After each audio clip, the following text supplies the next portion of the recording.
আমার রাসূল সাল্লাল্লাহু এই দুনিয়ার বুকে আগমন করার পূর্বে তার সত্যায়ন করে গিয়েছেন হযরত ঈসা আলাইহিসসালাম। এ ব্যাপারে কোরআনুল কারীমের সূরা সফ আয়াত নম্বর 6, এই আয়াতের মধ্যে মহান আল্লাহ পাক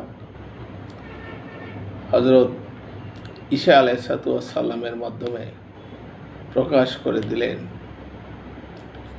ঈসা আলাইহিসসালাম বলতেছেন বনি ইসরাইলদেরকে, হে বনি ইসরাইল, আমি মরিয়মের পুত্র ঈসা, আমি আমার পূর্ববর্তী তাওরাত কিতাবের সত্যায়ন করে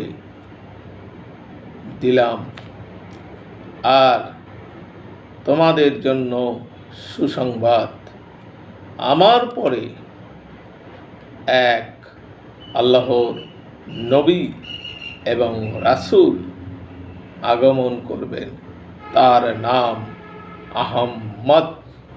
স্পষ্ট করে সূরা সফের 6 নম্বর আয়াতে আমার রাসূলের নাম যে আহমদ হবে সেটি স্পষ্ট করে বলা আছে।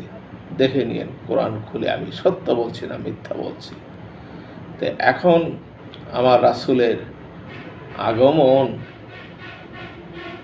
যদিও শেষে তার তার সৃষ্টি সেই আওয়ালে, আর এই মোল্লার দলেরা বলে নবী 40 বছর বয়সে নবুয়ত পেয়েছেন। কোরআন কি সাক্ষী দিচ্ছে?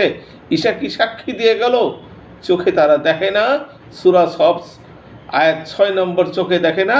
ঈসা কি বলে গেল আমার রাসূলের আগমন সম্পর্কে?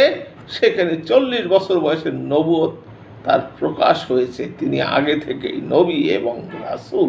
হাদিস কোরআনে বহু এ ব্যাপারে বলা আছে। ধন্যবাদ।